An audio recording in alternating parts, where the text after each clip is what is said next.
Hello guys, welcome back to another video. In today's tutorial I'll be showing you guys how to draft a blazer with a shawl collar design.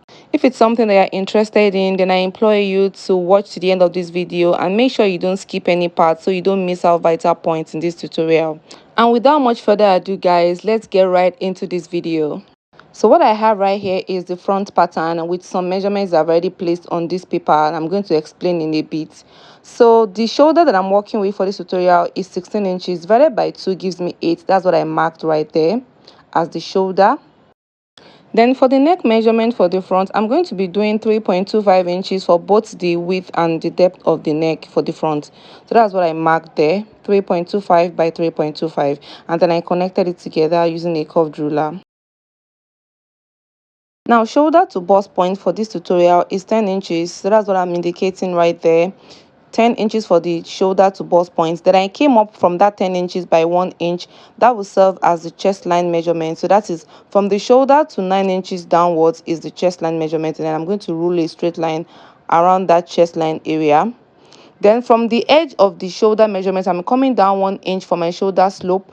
That's what I'm indicating. I came down 1 inch for the shoulder slope, and then around the edge of the shoulder slope right there, I extended the shoulder by about 1/4 of an inch.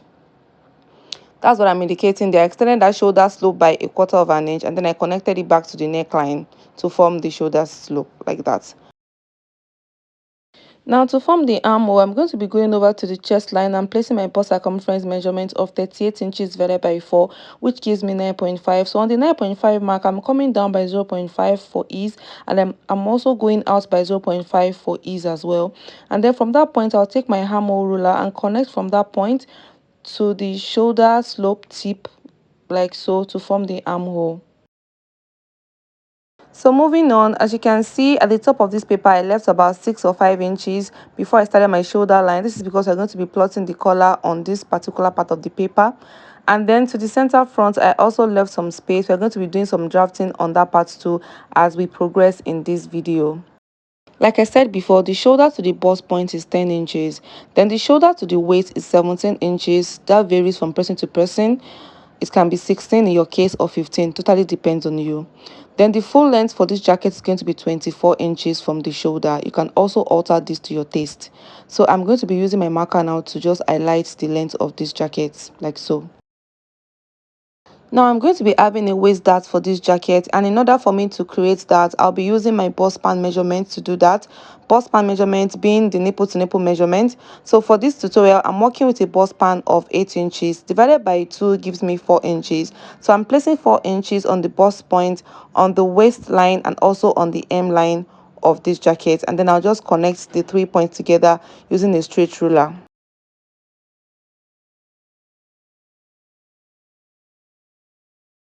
Now after connecting from the hip line straight to the bust line, I'm going to be going over to the waistline, and then I'll be coming out by half an inch on both sides on the waistline to create my dart. Now after doing that, I'm going to be going over to the hip line, and then I'm going to be coming up by 2 inches from that hip line. I will mark the 2 inches upwards like so. Now after doing that, I'll be going back to the bust line at the bust point.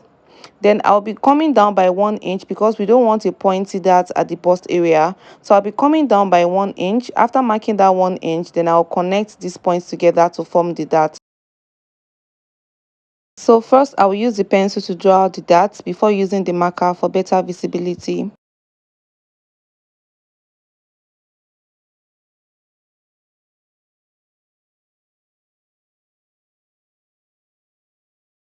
Now the next step for us to take now is to determine where we want the break points to start from, or where the fold of the shawl is going to start from, or where your button extension is going to start from. And this also depends on your taste. You can do yours, or you can place yours on the waistline or maybe on the under bust, but for this tutorial I'm going to be placing mine 1 inch above my waistline. That's from the shoulder line. I'm coming down by 16 inches for the fold, or for the button extension, or for the break point if you will. Now from that 16 inches mark that we placed for the break point, I'm going to be coming out by 1 inch for the button extension. So I'm going to be taking the 1 inch straight to the hem line, and then I'll be connecting with a straight ruler using the pencil first and then the marker for better visibility.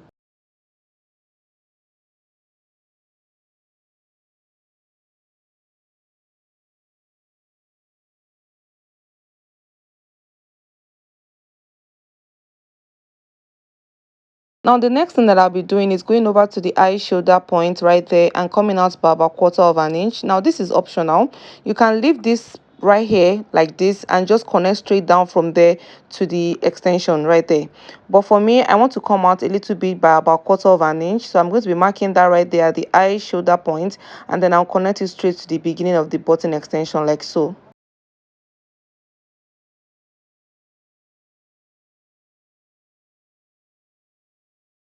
Now the next thing that I want to do now is to place my back measurement on this space right here. But before I do that, I'll go over to my back pattern and measure out what I have at the back neckline.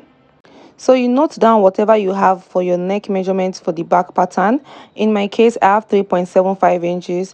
So you go over to the eye shoulder point like so and place your tape measure this way, parallel, not this way or that way, parallel like this.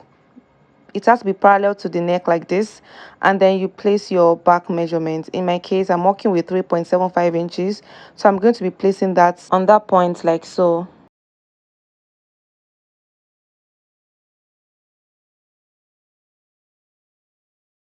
Then I'll use my ruler to connect that point into the neckline like so.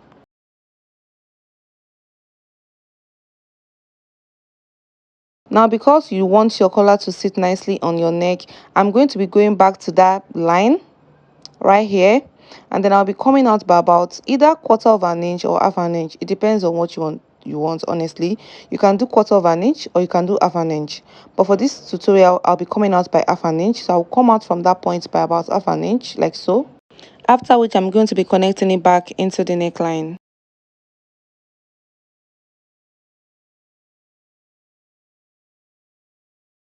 So that's the line right there as indicated. Now moving on, the next thing that I want to do now is to determine how wide I want my collar to be. Now starting my measurement from that point as indicated, not from the 0.5, I'll be coming out by about 2.75 inches for my width of collar. You can do 3 inches if you want. Depends on what you want actually. It totally depends. So I'll be placing my tape measure parallel like that, and I'll place my measurement of 2.75 for the width of my collar like so.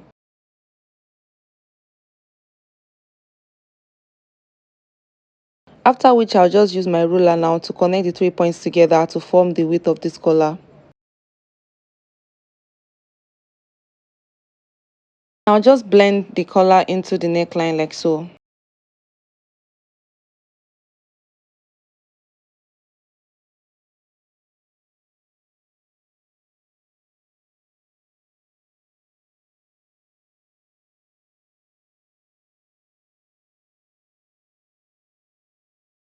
Now the next thing that we're going to be doing is to draw out the shape of our shawl, and we're going to be connecting from the break point straight to the collar head like so. And the shape also depends on what you want exactly. You might just customize your shape anyhow you want for the shawl. It's not a constant. You can make it wider, not so wide. You can make it curvy, not so curvy. It depends on you actually. So I'm going to be using my pencil to just like sketch out the shape that I want. If I'm not satisfied with the shape, I can always erase and redraw like so. And then after drawing out the desired shape that I want for the shawl, I can just go ahead and connect with the pencil before drawing it out with the marker. So this is just me connecting it with the marker straight from the collar head to the break point like so. Now after drawing out the shape of the shawl like so, I'm going to be going over to the line that I drew from the high shoulder point earlier to the break point, the slanted line we drew before. This line I'm indicating, I'm going to be folding that paper through that line like so. Now after folding the paper, I'm going to be taking a tracing wheel and then I'll trace out the shape of the shawl like so onto the paper. Now, after doing that, I'm going to be unfolding the paper. By doing so, you see that the trace line is going to be showing on the other side like a mirror image. So we have the two sides of the shawl collar like so. Then I'll use my pencil to just trace it out. This is quite optional. I'm just doing this so it's not going to be so confusing and it will be kind of easier to understand, but it's not compulsory. You can just leave it like this without tracing it out.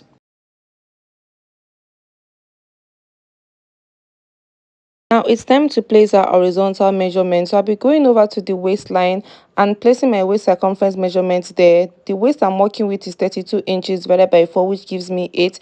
I will mark the 8 on the waist, and then I will also mark back the 1 inch of that we took at the waist. I'll be replacing it back on the waistline. After doing that, then I'll be adding 0.5 inch of ease on the waistline. After that, I'll go over to the hip line to place our hip circumference there. And the hip circumference I'm working with is 40 divided by 4 gives me 10, and I'll be adding 0.5 inch of ease as well on the hip line. After doing that, I'll just connect these 3 points together to form the side seam like so.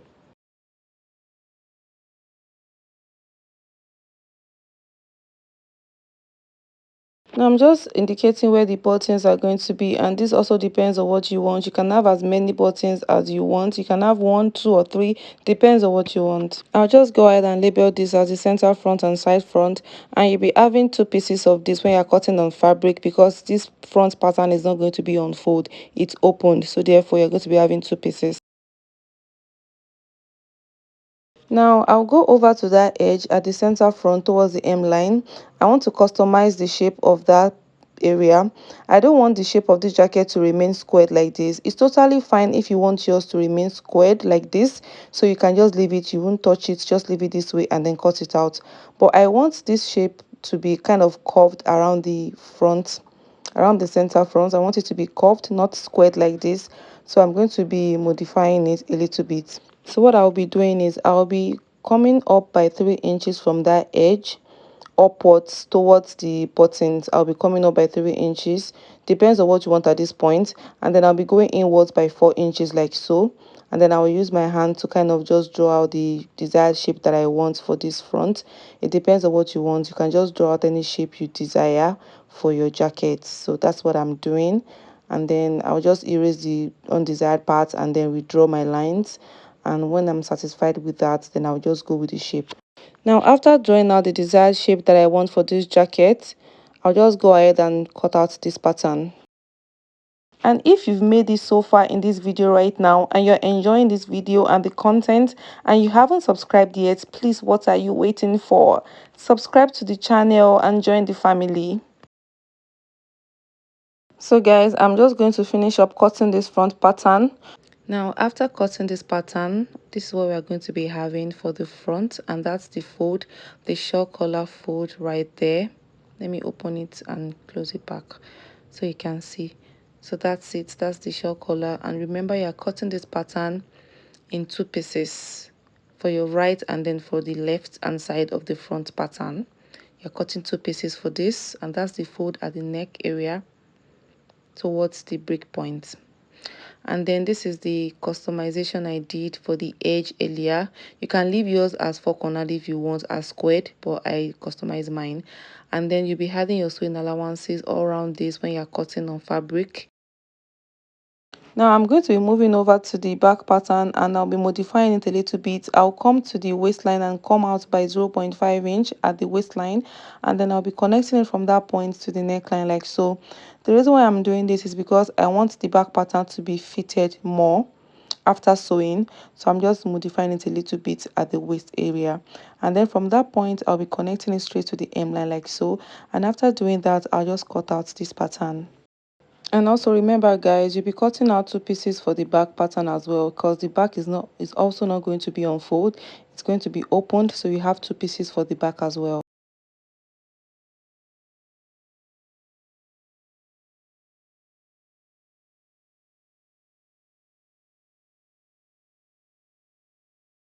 And don't forget guys, you're going to be cutting 2 pieces each for the front pattern and also for the back pattern, and then you go ahead and add your sewing allowances before you transfer to fabric. And guys, this brings us to the end of today's tutorial. If you found my video really helpful, please give me thumbs up and also share my video. And if you haven't subscribed to the channel yet, what are you waiting for? Please do subscribe. Also, don't forget to turn on your notification bell to get notified of my new uploads. And if you have any questions, inquiries, please feel free to drop them in the comments. I'll be so glad to reply as soon as I can. So till I see you in my next video guys, bye.